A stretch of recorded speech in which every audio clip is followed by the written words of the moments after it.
বহিষ্কৃত ছাত্রদের বহিষ্কার আদেশ প্রত্যাহার করা না হলে আগামীকাল নতুন বাজার সহ পুরো ঢাকায় ব্লকেট কর্মসূচির হুঁশিয়ারি দিয়েছেন ইউনাইটেড ইন্টারন্যাশনাল বিশ্ববিদ্যালয়ের শিক্ষার্থীরা। শনিবার এই কর্মসূচির ঘোষণা দেন তারা। সকাল থেকে নতুন বাজার এলাকায় 5 দফা দাবিতে রাস্তা অবরোধ করে বিক্ষোভ করছেন তারা। এক পর্যায়ে বল প্রয়োগ করেও সড়ক থেকে সরানো যায়নি তাদের। শিক্ষার্থীদের অবরোধের কারণে নর্দা থেকে রামপুরামুখী সড়কে যান চলাচল প্রায় বন্ধ হয়ে গেছে। এতে তীব্র ভোগান্তিতে পড়েছে যাত্রীরা। সকাল 10টার দিকে বিশ্ববিদ্যালয় প্রশাসন তাদের বুঝিয়ে ক্যাম্পাসে ফিরিয়ে নিতে চাইলেও যেতে রাজি হননি তারা। বহিষ্কারাদেশ প্রত্যাহার না হওয়া পর্যন্ত রাস্তা ছাড়বেন না বলে ঘোষণা দেন শিক্ষার্থীরা।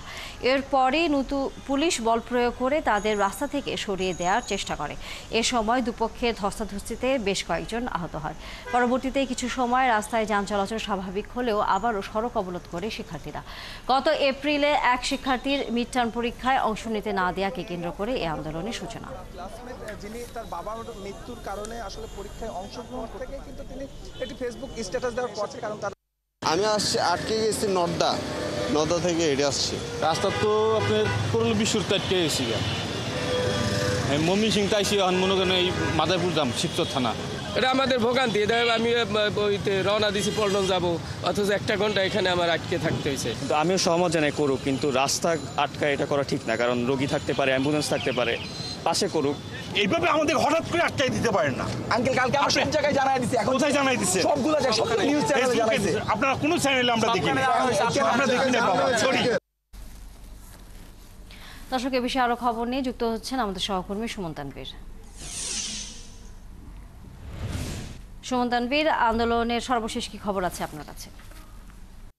4 ঘন্টা হতে চললো, আমরা কিন্তু দেখছি যে এই যে একটি ব্যস্ততম রাস্তা নতুন বাজার এলাকা অর্থাৎ প্রগতি সারণী নর্দা হয়ে যে রামপুরামুখী রাস্তাটি একদম 9টা থেকে কিন্তু একদম সম্পূর্ণ বন্ধ করে রেখেছে শিক্ষার্থীরা, অর্থাৎ ইউনাইটেড ইন্টারন্যাশনাল বিশ্ববিদ্যালয়ের শিক্ষার্থীরা। আপনি সংবাদে আসলে যেটি জানাচ্ছিলেন যে বহিষ্কার আদেশ প্রত্যাহারের দাবিতে তারা আসলে সকালে আন্দোলনে এসেছিলেন এবং যে 26 জন শিক্ষার্থীকে বহিষ্কার করা হয়েছে তাদের দাবি ছিল এই 26 জন শিক্ষার্থীকে এখানে তারা বসে থাকা অবস্থায় তাদের বহিষ্কার আদেশ প্রত্যাহার করতে হবে। এবং তারপর থেকে ধাপে ধাপে কিন্তু বেশ কিছু ঘটনাই ঘটছে। আমরা দেখছি শুধুমাত্র এই রাস্তায় আসলে যে মূল কাজটি যানবাহন চলাচল সেটি শুধু আসলে সচল হচ্ছে না। আমরা দেখেছিলাম যে 11টার পরে 10 মিনিটের জন্য এই রাস্তায় কিছুটা যানবাহন চলাচল স্বাভাবিক করার চেষ্টা করেছিল পুলিশ অনেকটা মারমুখী হয়ে যারা শিক্ষার্থী এখানে বসেছিলেন তাদেরকে এখান থেকে সরিয়ে দিয়েছিলেন, ধস্তাধস্তি হয়েছে। তখন আমরা দেখছিলাম যে কিছু শিক্ষার্থী আহতও হয়েছিলেন, কিন্তু 10 মিনিট কিন্তু পুলিশ তাদের এই অবস্থান ধরে রাখতে পারেনি। 10 মিনিট পরে আমরা দেখি যে শিক্ষার্থীরা আবারও ঠিক যে জায়গাটিতে তারা বসে আছে, যে জায়গাটি তারা অবরোধ করেছিলেন, যে জায়গাটিতে তারা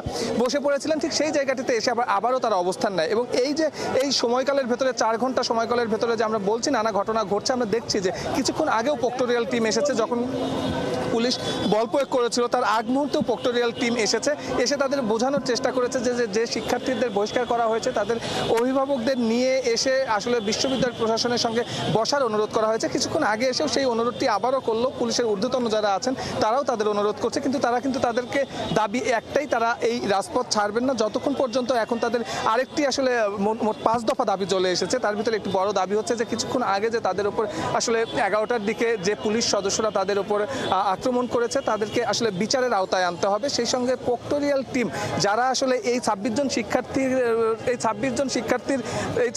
শিক্ষার্থীকে বহিষ্কার করেছে তাদের এই বহিষ্কার আদেশের পেছনে আসলে যারা কাজ করেছে, যে শিক্ষকরা কাজ করেছে, সেই শিক্ষকদেরও আসলে শাস্তির আওতায় আনতে হবে। আমি একটু বলে রাখতে চাই যে এই গত এপ্রিল মাসের শুরুর দিকে তাদের একজন শিক্ষার্থী যারা ছিলেন, দেখছেন যে সবাই আসলে বসে আছেন, আমরা তাদের সঙ্গে এই তীব্র রোদে তারা সকাল থেকে এখানে বসে আছেন। ভাই, একটু অবস্থা আসলে এই তীব্র রোদে সবারই খারাপ। কিছুক্ষণ আগে পোক্টোরিয়াল টিম এসেছিলেন, ঊর্ধ্বতন কর্মকর্তারা এসেছিলেন, তারপরে আপনাদের তো বুঝাচ্ছে, আপনারা কোন জায়গাটাতে কি বুঝাচ্ছে আমাদের, কোন জায়গাটাতে আপনাদের সাথে আমাদের ওরা শুধু পুনর্বিবেচনার কথা বলছে, কিন্তু ওরা আমাদেরকে কারণ দেখাচ্ছে না যে তোমাদের এই কারণে বহিষ্কার করা হচ্ছে। ওরা বলছে যে আমরা পুনর্বিবেচনা করবো, তোমরা গার্জিয়ান নিয়ে আসো। আমরা বলছি আমাদের গার্জিয়ান আনবো, আমাদের কারণ দেখেন কি কারণে বহিষ্কার হচ্ছে সেটা দেখাচ্ছে না। ওরা প্রথমবার যখন কথা বলতে এসেছিল তখন ওরা চলে যাওয়ার সাথে সাথে পুলিশ আমাদেরকে আমাদেরকে হামলা করেছে। আমরা শুনতে পেরেছি গতকালকে ভাটারা থানার ওসি এবং বাড্ডা থানার ওসি ভার্সিটিতে সকালবেলা গিয়েছিল, তাদেরকে সিসিটিভি ফুটেজ দিতে বলেন, আপনারা দেখতে পাবেন। আমরা ক্যাম্পাসের শিক্ষার্থীদের থেকে দুই থানায় শুনছিলেন আসলে তাদের যে আস্থার সম্পর্কটা আসলে বিশ্ববিদ্যালয়ের সাথে শিক্ষার্থীদের, সেই আস্থার সম্পর্কটা কিন্তু সংকট হয়ে গেছে এবং তারা বলছেন যে যারা পুলিশে আসছেন তারা আসলে একটি পক্ষ হয়ে এখানে আসছেন, যার কারণে তারা যতক্ষণ পর্যন্ত তাদের দাবি আদায় না হবে ততক্ষণ পর্যন্ত তারা এই রাজপথ ছাড়বেন না। এবং সংবাদে আপনি জানাচ্ছিলেন আগামীকাল থেকে প্রয়োজনে তারা ঢাকা ব্লকেট কর্মসূচিতে যাবেন। তো এই ছিল রাজধানী নতুন বাজার থেকে আসলে। ধন্যবাদ সুমন তানভীর, আপনার মাধ্যমে আমরা নতুন বাজারে যে শিক্ষার্থীদের আন্দোলন কর্মসূচি চলছে সে খবর জানছিলাম।